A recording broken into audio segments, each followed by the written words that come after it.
Hello. Good morning. Hi, welcome from chilly Alaska.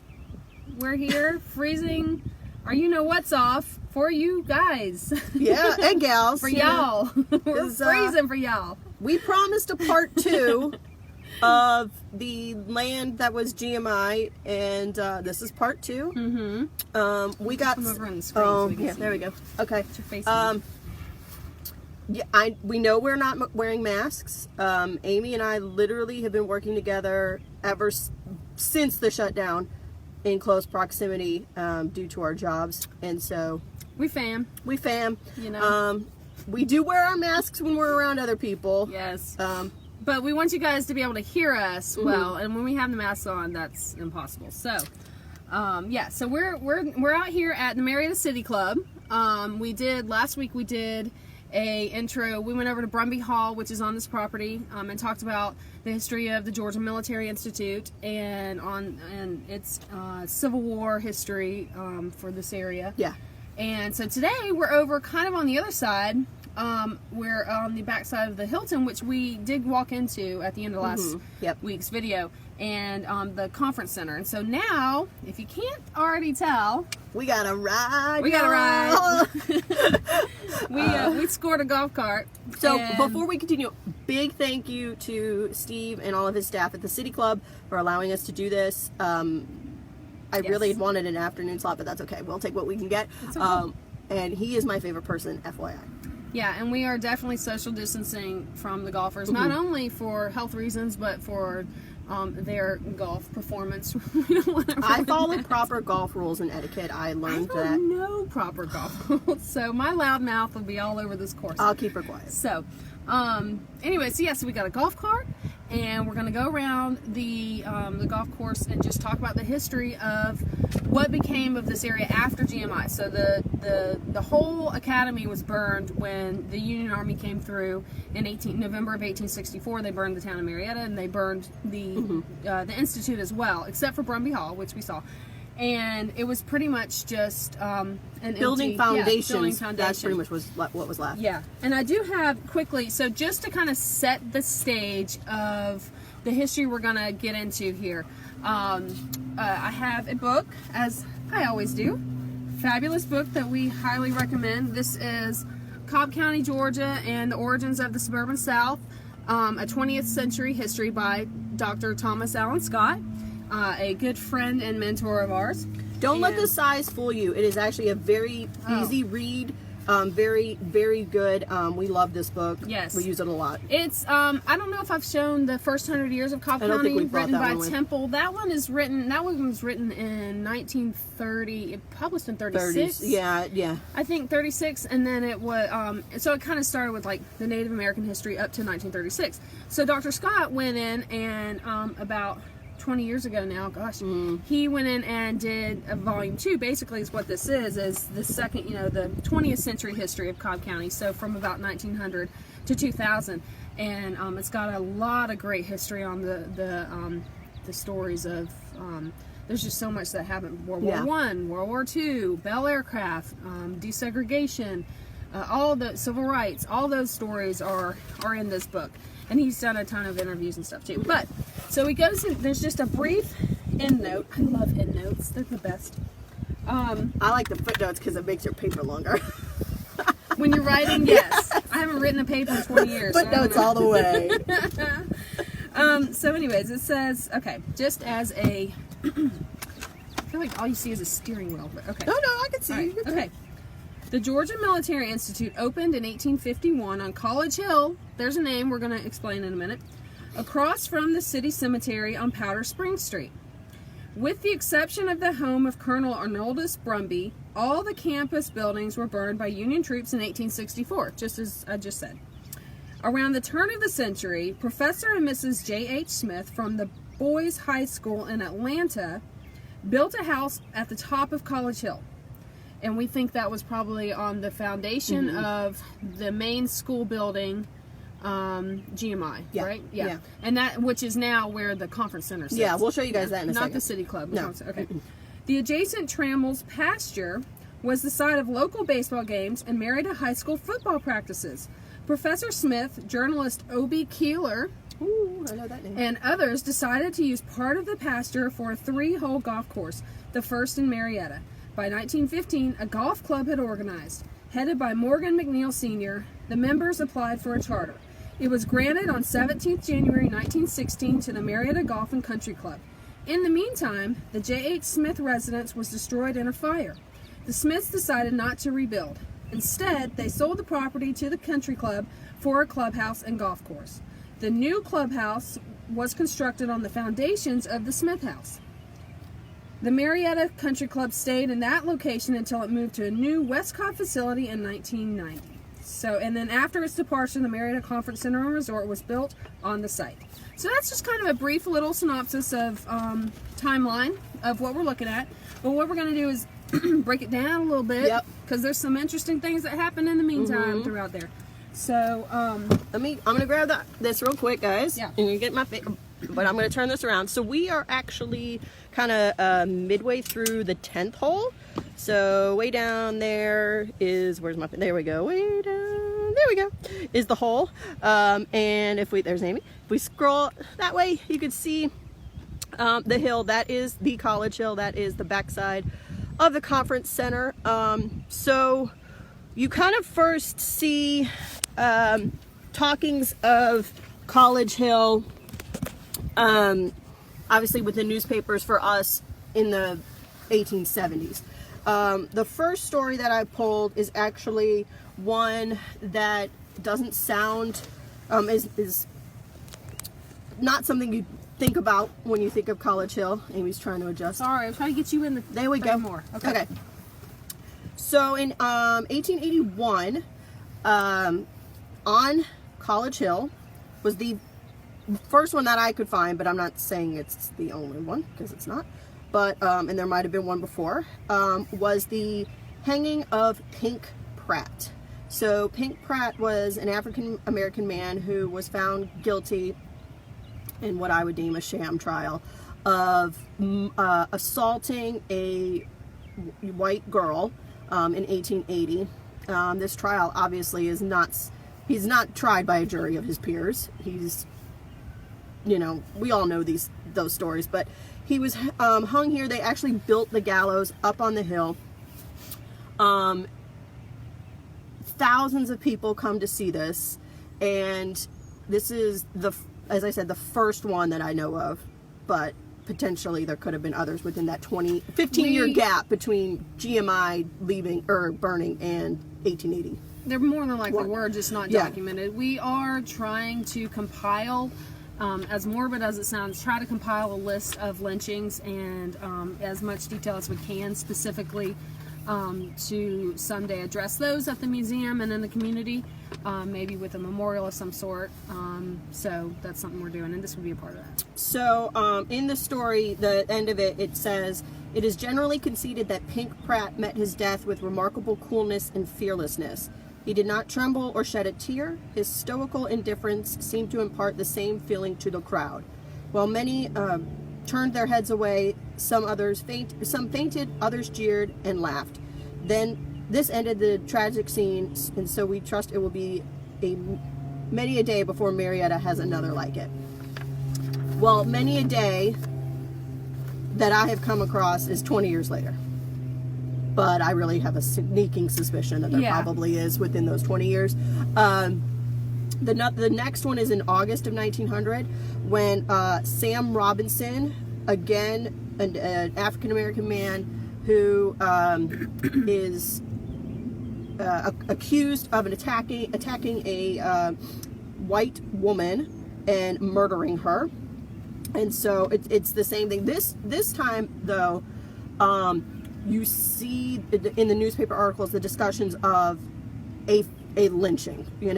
The mob mentality has hit, and Judge Gober, who was one of our preeminent judges at that time here, decided to have Sam Robinson moved out of Marietta to the Tower in Atlanta. And if you guys remember, we were over at that site when we did our Leo Frank tour. So head over. We'll try and link it to this video too, so you guys can watch that one about the tower. Do we have to move if somebody can Sorry about that. What's the etiquette? I don't know. Okay. We're okay. The ground's not too muddy, so getting around us is not so much of an issue. So Sam Robinson, again, they build gallows. It becomes, I hate to say it, like a community event. Hey, let's go watch this hanging. And so he is hung here again on the hill. Thousands of people show up. And so again, this hill has a history in the beginning of military, what's the word I'm looking for? Kind of bravery, those kind of things, because a lot of those men went off to fight during the Civil War.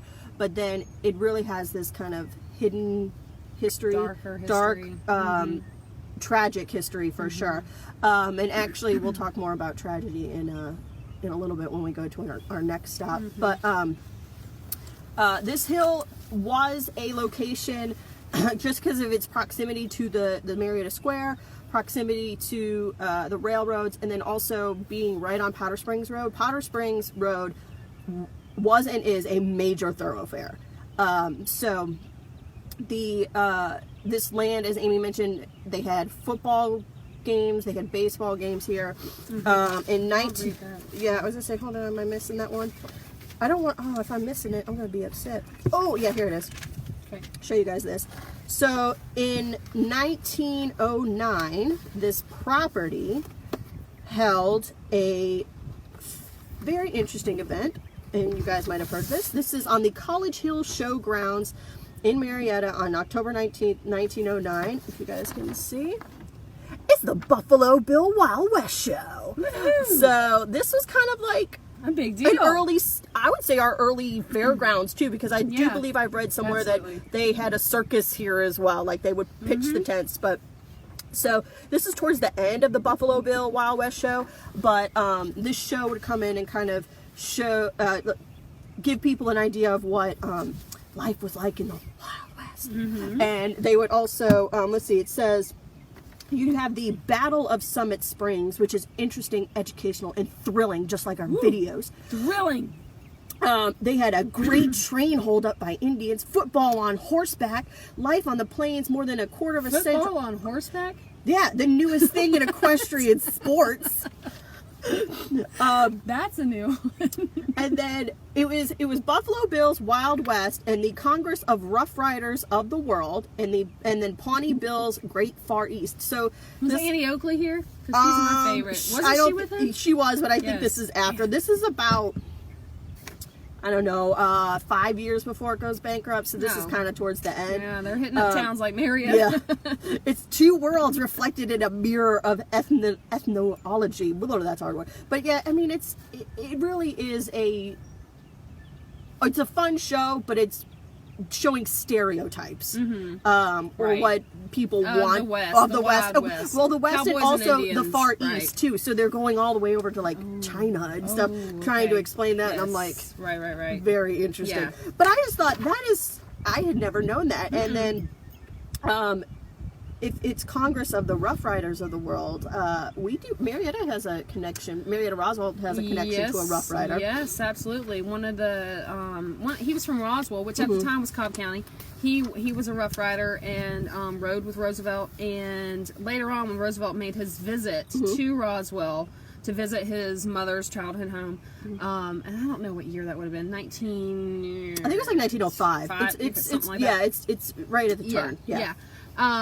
That former Rough Rider was honored as kind of his guide to the city. Kind of, he met him and was kind of right by his side in all the pictures and stuff like that. So I can't remember his name, but I don't either. It's cool history. Yeah. So in 1916, the Marietta Golf Club voted to purchase College Hill as the site for the club. Okay, so this is just. Wait, first we got to talk about the baseball field. Oh, I'm sorry. Yes. Different sport first. So even before Buffalo Bill. Thank you. I was like, what's his name? Buffalo Bill came to College Hill. So I'm gonna read this. This is from an MDJ article. The article's from 1995, but they're talking about the history. So it says that the By the turn of the century, so this is talking around 1900, what is now the city's golf course behind the club had become the town's baseball and football field. Among those who played there around 1904 or 1905 was Southpaw Nap Rucker of the hamlet of Crabapple near Alpharetta. And we've always had this photo in our collection of a Crabapple baseball team, and I've always wondered, like, why? I didn't really make the connection. Never really looked into it, to be honest, because it wasn't Marietta or Cobb County. And anyways, that makes sense. That maybe that's why we have this picture. Maybe Nap Rucker's in it. But Nap Rucker went on to star for the Brooklyn Dodgers. What? The fields were also where golf was introduced to Cobb. Professor J.H. Smith of Boys High School in Atlanta had built a home on the hilltop, and he and noted sports writer O.B. Keeler laid out a 3-hole course. Now, I mentioned him earlier.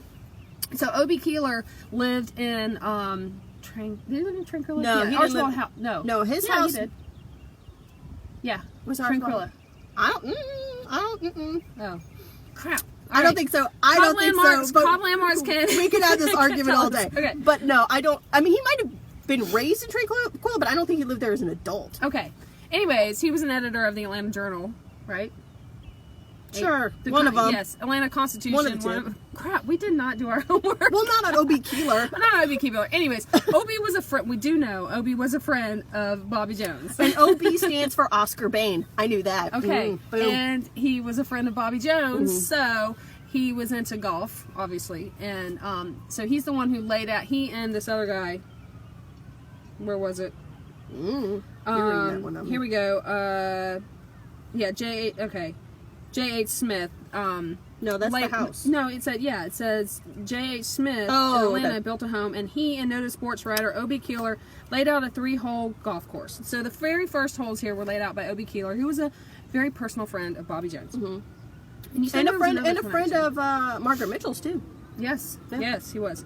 The game caught on quickly, and a group headed by a McNeil Marble Company owner, Morgan McNeil, was formed in September 1915 to apply for a golf club charter. So that gets into the start of the golf club. So I just wanted to mention that we had, it wasn't just baseball and football for the high school, but also for professional leagues early on at the turn of the century, which was very early on in its, baseball history. Of course, baseball started just after the Civil War, but really, I don't know if it caught on here until around that time. We totally got some side-eye just a minute ago when the golfers were But we're doing don't history. be hating. Don't be hating. Look here. We're doing history, okay? Okay, yeah. We're on the path. It's very fine. important. Also, here, random factoid that I just happen to have in my head. Do you know why the Dodgers were called the Dodgers? Where that comes from? No. It was the name given to people who dodged streetcars in New York. Oh. So that's where it comes from. Our friend at the cemetery would not have made it as a Dodger. What's his name that lost his leg? J.O. Kemp, yeah, he wasn't a Dodger. He didn't dodge that streetcar. No, it was a train. His was Oh, a train. shoot, But okay. I'm sure there were some. I don't know. But, okay, yeah, that I'm full of random We're facts. really going off track here, but That's okay. We're going Okay. to circle back. So, the country club, or the Marietta Golf Club, votes to purchase College Hill in 1916. And the clubhouse will be erected on the foundation, which a home of Professor Smith formerly stood. With a lake, golf links, tennis courts will be placed in suitable locations over the grounds. But we already have the 3-hole at that point, 3-hole Yeah. course. The property embraces about 70 acres and is one of the most beautiful sites for a club of this kind in Georgia. So the club itself, already has the 3-hole course, but it becomes a 9-hole course when it's purchased in 1916. And so the course itself, it is technically not links golf. Any golfer knows the difference. Links golf links the water to the land, and the golf course is in the middle. That's links. This is not a links course, but you know, I've watched a few golf Okay, good. matches in my day. Fabulous. Are Are they called matches? whatever rounds, golf rounds. Still kind of early here, people. So It's still cold. yeah, In case you're wondering. the view from College Hill is truly magnificent. Kennesaw looks especially imposing and fine, and Lost Mountain stands out clearly. And when you guys, if you watched the last video, we showed that And on every side stretches a panorama of wooded hills and dales, prosperous farms, and happy homes. The approach to the clubhouse, a winding driveway of 22 feet in width, has been graded and topsoiled. See, they're talking about, because they got to get the cars in, so you got to do it right. Mm-hmm. So the golf course is to be laid off this week by Stuart Maiden of Atlanta, a golf expert who trained the victorious Miss Alexa Sterling and little Bobby Jones. Oh. But Maiden actually was Scottish. Came from Carnoustie. Again, if you're a golf fan, you know what Carnoustie is. And it's, of course, it's where they play the Open occasionally. So, yeah, he came and laid out those first 9, was very influential over at East Lake. And the saddest part is I read when he died, he's buried in like a pauper's field over there. There's no marker to him. I was like, that kind of sucks. Yeah. But yeah, so that's kind of what we have first, is you have this 9-hole golf course that is a members only with the tennis courts and a lake. And I want to go right now, but these people are putting, and I really don't want to be a jerk. Well, we didn't bring a different picture, did we? This is. Oh, do you have a better? No, what? I don't have that one. This one is an image, and we will post in the comments a better version of this. But this is kind of to show you. Or if you have one that you'd like to post, yes, we're cool with that too. Post that too. Of the country club building that they built, the house up on the hill. So there it is. And it was about in the spot where the conference center is today. Yeah.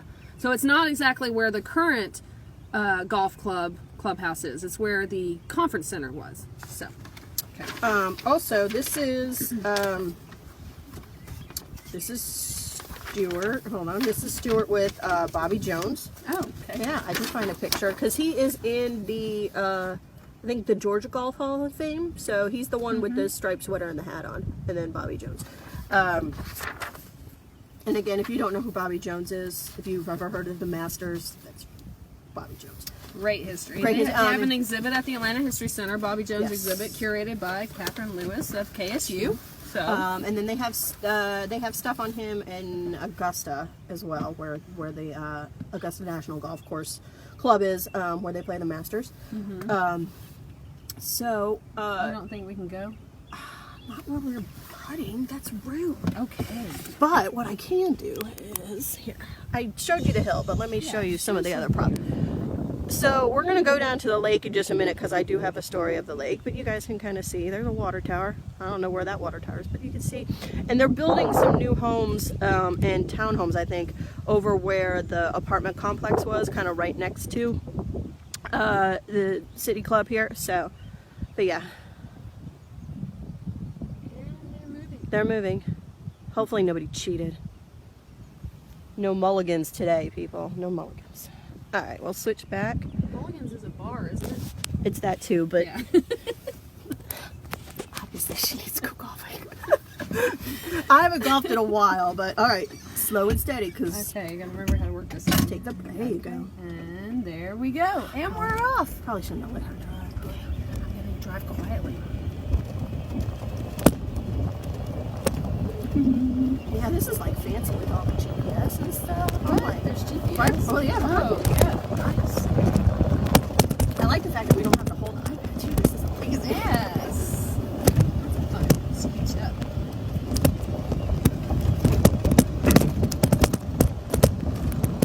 It's very peaceful out here for all you fellow non-golfers. It's very lovely. I can see why people do this.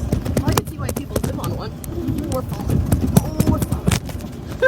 Sorry, it's not my driving, it's the road. It's the road. Here, I'll hold this for a second. There you go. Here, why don't we...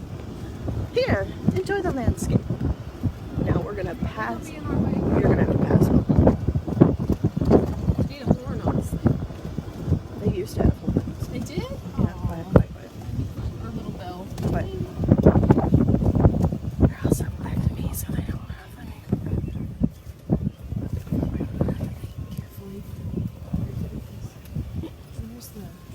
You're gonna have to go around like that. Don't go that way. You should have been right here.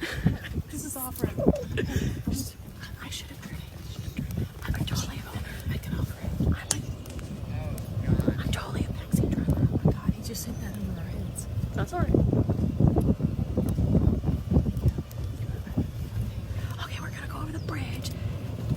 through the woods just yet. That's okay.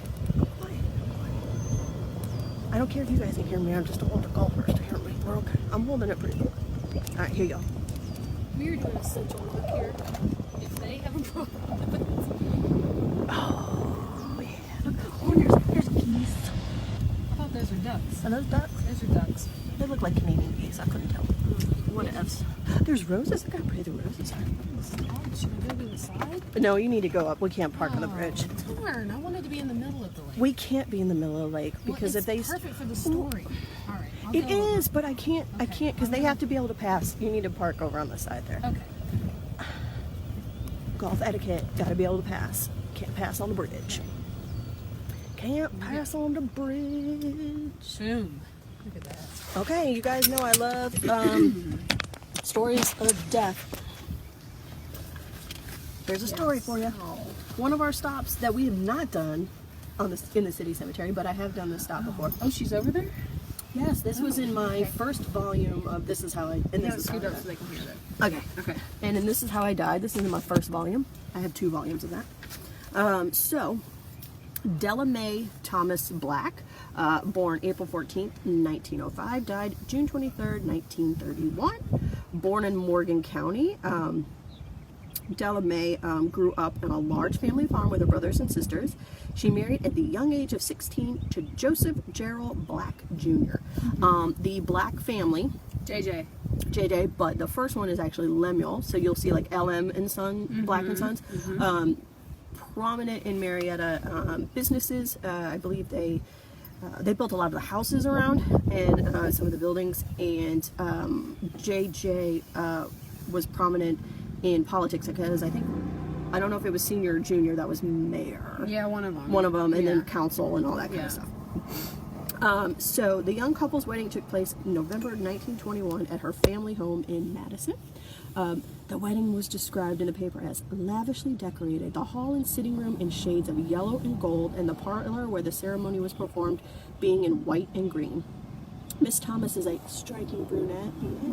Never looked lovelier. Her costume was a seal brown tailored suit of peach bloom with a becoming hat and accessories to match her corsage of bride roses and lily of the valleys. This is a terrible place to sit. I know it is. We're filming. Oh, huh? Oh, I was like, you're going to get killed. I mean, you drove right from the thing. You'll get killed. Yeah, we're going to be gone in just a second. See, they don't know the story. That's okay. So, Della Mae, it was bound to happen. We're trying, people. We're doing this for you. So they left on an extended motor trip, and Mrs. Black Jr. is a charming, pretty young girl who will be a welcome addition to Marietta. So they have 2 children, JJ the third and Sarah Priscilla, and Sarah actually dies at the age of 4 from acute dilation of the heart. So she's actually buried there too. So Della Mae's death occurred 1931 at the Marietta Country Club. Swim at the club. Yeah. Here, hold it. I can do 2 things. All right, we're gonna move since we've been told to move. Well, it's a horrible. Watch out for him coming. Okay. It's a horrible spot. Well, we weren't going to stay here very long. Side note. All right, so the quote: "The swim at the club Tuesday night climaxed a buffet, supper, and dancing. Mr. and Mrs. Black entertaining Mr. and Mrs. Carl Hester of the city before they left for New York. 10 or 12 other couples from the city and Atlanta were present, and nearly all went swimming in the lake we just passed." Let's wait. We're gonna leave them cliffhanger. Yeah. They all go swimming. Yes. Dun, dun, dun. Here we go. Here's the pool. We're gonna ride. What are we on? 11? Maybe we need to go to like 12 or 13. Here we go. So yeah, here's your chance, everybody, to get a look and see what this sounds like. And if you like golfing, then I highly suggest you come over here and golf this course. Here, Teresa, the price. Which way should I Keep go? going. Left, right? Yeah. Okay. There's another lake. Do we know which one it was? I think it was the first one. Well, whatever lake it is here. Well, I don't think it was this one. But it might have been this one back here. But I think it was the first one because that one's closer to the clubhouse.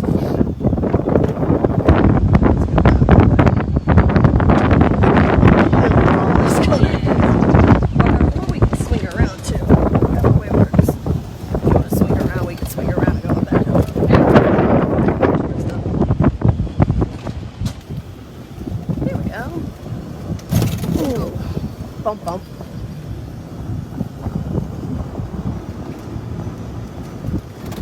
Okay, so since we're kind of away from those other golfers, I think I can get back to what I was saying. So there was a lot of couples. It's 1931. They're out for a fun night at the club. As my hair goes crazy again. All right, so they're out here at the country club. We're in the trees, so if they have a problem with us sitting I under think the we're trees, farther away because we passed 12. I would think we'd be okay. So, okay. They were all present. The lake is not lighted except for a portion of the shoreline, and although the moon was shining its light, it was very dim. So it is believed that when Della stepped into an unexpectedly deep part of the lake while waddling out from the short part, her struggles were not seen. I'm going to assume there were some libations. Probably. I'm going to assume if this was a party, it was a nice dress that she was wearing.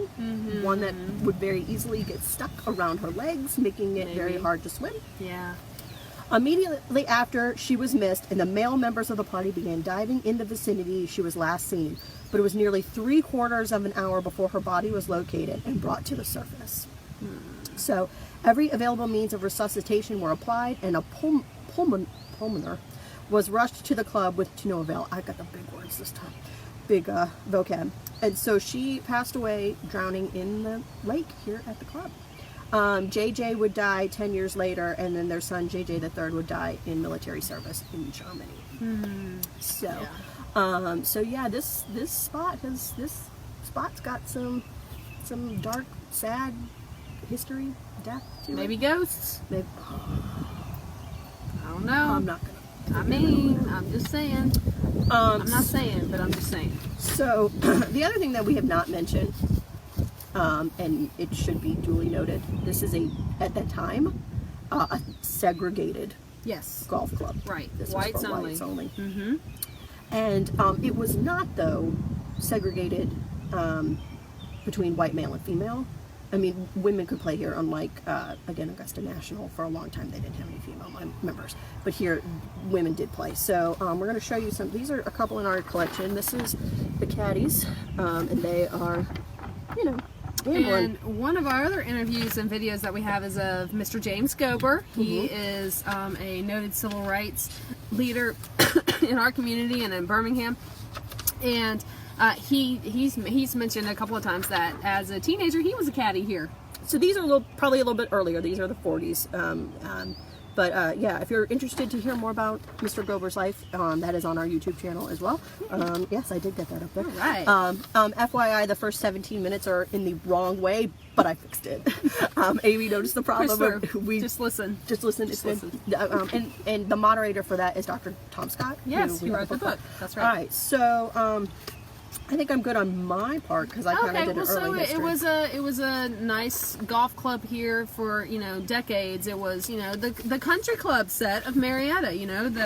The well-to-do, the rich and famous, the all of the above came here. They had their teas here. They had their This area. dances. This is the golf course right here in 1961. So you guys can get an idea. And then, hold on, because I wanted to show them the expansion. Yeah. And then you can see here in 1974, we've got much bigger. That's sometime between 61 and 74, or 62 and 73, is when you see it move to an 18-hole golf course. But this was a social place. This was, Yeah. I mean, the height of you think about the height of cocktail parties in the 50s. I don't think they allowed alcohol here. I'm pretty sure they didn't. in the beginning they didn't, but I don't know later. I don't know when that came about, but it's definitely the place to be at the country club. That's where everybody wanted to be, and so they stayed here. I think probably through the 80s, and then the clubhouse itself started to kind of go into disrepair. It was older. It was built in 1916, so it needed some upgrades, and I read that they really couldn't attract new members because it wasn't a fancy new clubhouse. Its location, I mean, there's a lot of people that aren't